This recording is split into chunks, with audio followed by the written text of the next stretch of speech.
Salut à tous, donc aujourd'hui on se retrouve pour une nouvelle vidéo et aujourd'hui il va s'agir de l'ouverture du nouveau deck de structure l'Antre des Ténèbres, donc un deck qui est sorti aujourd'hui même, donc le 19 avril 2018. Donc il faut savoir que c'est un deck qui a fait énormément parler de lui puisque c'est un archétype à l'intérieur qui est extrêmement puissant, qui tourne autour de la mécanique des cartes virus. Alors qu'est-ce que c'est les cartes virus pour ceux qui ne connaissent pas? Eh bien c'est tout simplement des cartes pièges en fait qui ont des effets notamment par rapport aux monstres ténèbres que vous aurez sur le terrain. Donc par exemple si vous avez un monstre ténèbres avec 2500 ou plus, on a un virus qui a un effet par exemple de détruire les cartes magie ou piège de la main et du terrain de l'adversaire. Ensuite on a d'autres virus pour détruire des monstres adversaires notamment. Donc voilà, en gros ça tourne autour de ces cartes là. Et on aura d'ailleurs un nouveau virus à l'intérieur, donc ça risque d'être très intéressant à jouer dans ce deck. Et puisque c'est des monstres ténèbres à l'intérieur, eh bien vous pourrez combiner vos cartes de ce deck avec d'autres cartes, par exemple du deck Monde Ténébreux, qui est un très bon archétype, je pense, à jouer en engine avec ce deck. Donc de toute façon, on va voir ça dans quelques instants, donc j'ai vraiment très hâte, hein. C'est un très bon deck qui est sorti ce mois-ci. Comme d'habitude, je vais vous faire gagner d'autres decks, puisque grâce à Konami, encore une fois, je peux me permettre de vous en faire gagner, donc un grand merci à eux, comme d'habitude, pour leur générosité. Alors, il y aura un deck à gagner sur YouTube dans un premier temps, donc pour ça c'est très simple, il suffit comme d'habitude de laisser un commentaire sous cette vidéo, ce que vous avez envie de mettre, et je sélectionnerai une personne au hasard dans la prochaine vidéo d'ouverture qui remportera ce deck de structure, et comme d'habitude n'hésitez pas à laisser un pouce bleu, voilà, ça fait toujours plaisir, c'est pas obligatoire, mais bon voilà, vous savez que ça aide énormément au référencement de la chaîne, donc ça me ferait vraiment plaisir. Et il y aura également un autre deck à gagner sur Twitter, donc pour ça c'est très simple, il suffit de me suivre sur Twitter, donc je vous l'affiche en bas de votre écran et dans la description pour ceux que ça intéresse. Donc voilà, donc deux decks à gagner et celui-là je vais le garder pour ma collection scellée. Donc voilà, donc sur ce, on est parti, on va commencer tout de suite l'ouverture de ce deck de structure, l'Antre des Ténèbres. Hop, donc c'est parti. Hop, donc comme d'habitude, juste avant de s'ouvrir ce deck, je vais vous montrer un petit peu à quoi il ressemble. Donc voilà un petit peu pour les côtés. Donc un deck qui est quand même pas mal stylé, je trouve.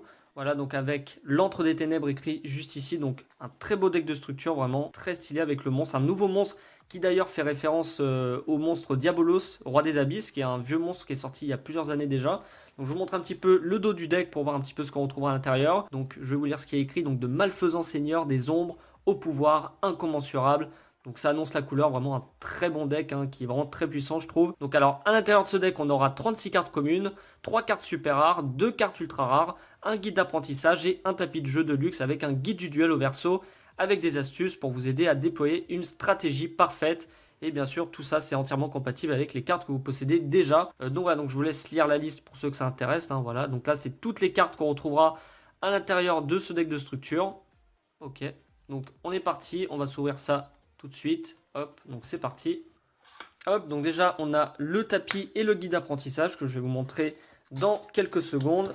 Et évidemment à l'intérieur on a notre deck de structure juste ici.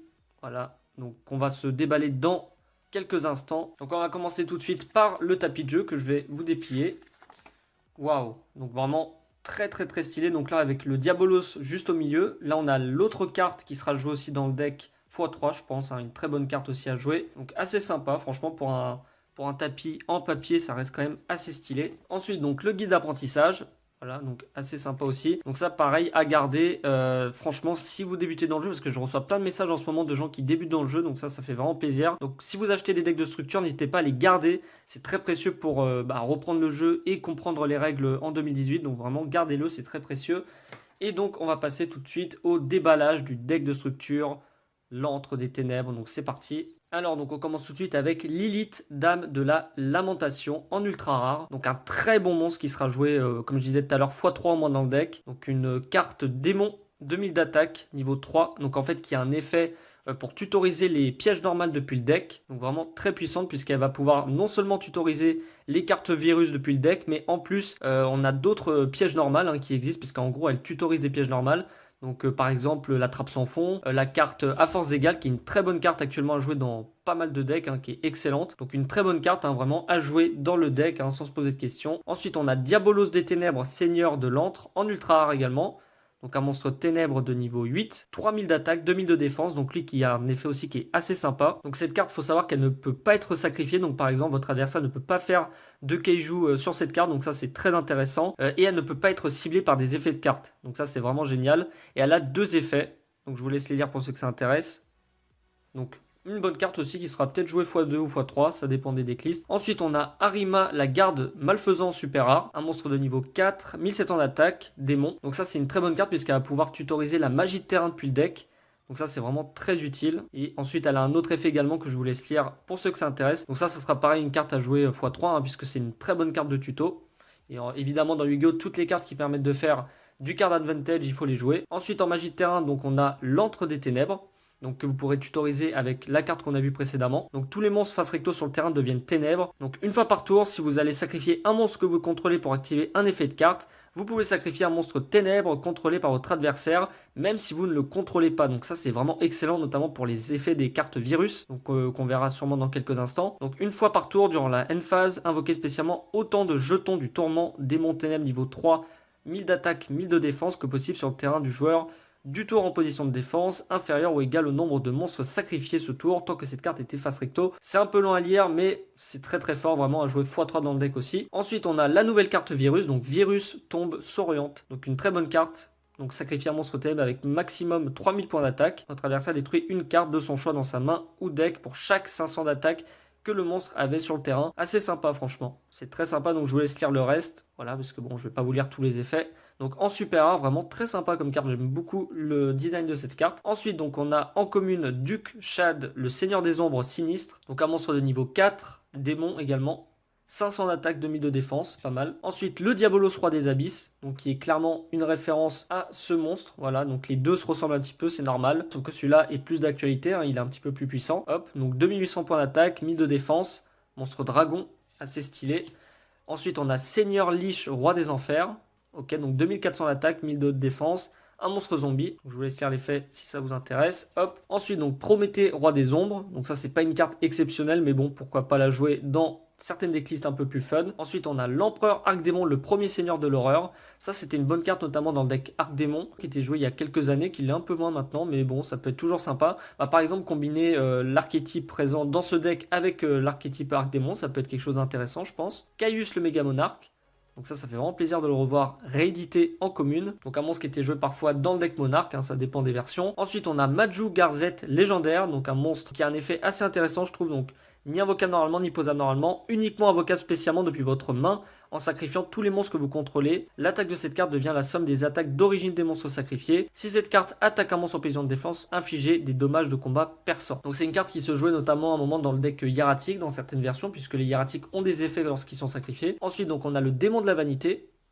Donc ça qui est une très bonne carte, quand elle est sur le terrain, aucun joueur ne peut invoquer spécialement. Donc c'est comme une espace de négation qui a été banni chez nous, mais pour les monstres. Ensuite, Arc Démon de la Brume en commune également. Le Dragon Abominable, un monstre dragon, ok. Le Cavalerie Arc Démon qui était joué aussi dans le deck Arc Démon. 1900 points d'attaque, ce qui est pas trop mal, ok.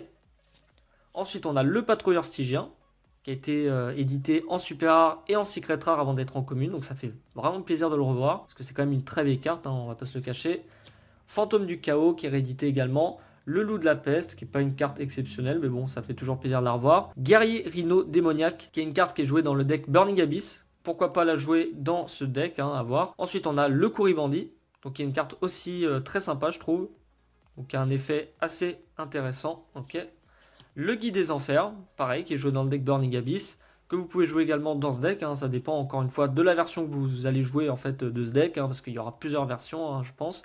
Ok. Ensuite, on a Roi Absolu Backjack. Ça fait vraiment plaisir de la revoir parce que c'est une carte qui était uniquement en Gold Secret, qui n'était pas super évidente à récupérer. Donc là, on peut l'avoir en commune dans ce deck. Donc, qui est une carte qui fait référence bien sûr à Jack Atlas de l'animé.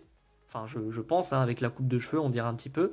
Ok, donc de 5DS bien sûr. Ensuite, on a le Renom Kuribo. Ok, donc un monstre démon.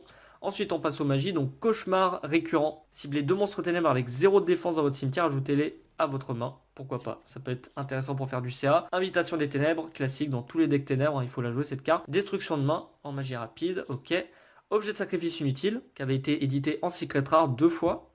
Donc ça fait plaisir de la revoir également. Ensuite, on a Piège Boogie, Flamme du jugement dernier en magie rapide. Donc ça, c'est une carte qui permet de créer des jetons. Ensuite, on a Voile des ténèbres en magie continue. Donc je vous laisse lire l'effet si ça vous intéresse. Ok. Ensuite, en piège, donc on a Virus Broyeur de cartes. Donc il y a une carte que vous allez pouvoir jouer dans le deck, quasi sûr. Donc en fait, je pense qu'il y aura certaines cartes qui seront directement dans le main deck et d'autres qui seront dans le side deck, puisque bon, suivant le deck contre lequel vous allez tomber, il y a certains virus qui seront pas forcément très utiles. Donc il y a certains virus que vous allez mettre plutôt en side deck qu'en main deck. Ensuite, le virus démoniaque de destruction de deck. Donc lui, c'est pour sacrifier un monstre ténèbres avec minimum 2000 points d'attaque. Le virus épidémique d'éradication, celui dont je vous parlais en début de vidéo. Donc avec un monstre ténèbres avec minimum 2500 d'attaque. Donc là, bien sûr, il aura un autre effet. Ils n'ont pas les mêmes effets, hein, les virus. Donc celui-là, c'est pour les magies pièges de l'adversaire. Le virus force maximum, qui était sorti dans Tempête d'orage, en secret rare, qui est réédité en commune, ça fait plaisir. Ensuite, on a Lumière des ténèbres. Sacrifier un monstre ténèbres avec minimum 1500 d'attaque, détruisez tous les monstres qui ont été invoqués spécialement ce tour. Ça peut être vraiment très utile à voir. Jouer en tant que tech card, ça peut être sympa. x1 ou x2, à voir, ça peut être intéressant. Ensuite, on a Piège des ténèbres, donc une vieille carte également. La cohue cérébrale, très bonne carte qui était beaucoup jouée en side à une époque, mais bon, dans ce deck-là, vous pourrez la jouer, je pense aussi. Encore une fois, je le redis, tout dépend de la version que vous allez jouer de ce deck. Ascension maximum en piège normal. La malédiction des ténèbres en piège continu. Sinistre Yorishiro, en piège continu également, c'est assez stylé. Ok. Et pour terminer, on a Jeton du Tourment. Donc ça c'est assez sympa, notamment avec la magie de terrain qui va vous permettre de créer des jetons. Ça bien sûr, hein, si vous en avez 4 ou 5 pour vous, ça peut être très bien. Comme ça, vous aurez le deck avec les cartes adaptées au deck, donc ça peut être intéressant même pour des jetons. Et pour terminer, on a la carte Duel Links. D'ailleurs, ils font pas mal de promos pour l'application Duel Links en ce moment. Donc qui est une application assez sympa pour Yu-Gi-Oh! Donc je vous invite à télécharger, bien sûr, c'est gratuit. Donc voilà, donc sur ce, c'était tout pour cette vidéo. J'espère sincèrement qu'elle vous aura plu. Si c'est le cas, comme d'habitude, je vous invite à laisser un pouce bleu et à vous abonner à la chaîne si ce n'est pas encore fait, ça fait toujours plaisir. N'oubliez pas, vous avez 2 decks de structure à gagner dans ces vidéos. Donc il y en aura un sur YouTube et un sur Twitter. Donc tous les liens sont en description. Donc voilà, donc sur ce, c'était tout pour moi. Je vous dis à la prochaine tout le monde. Et d'ici là, portez-vous bien. Allez, ciao!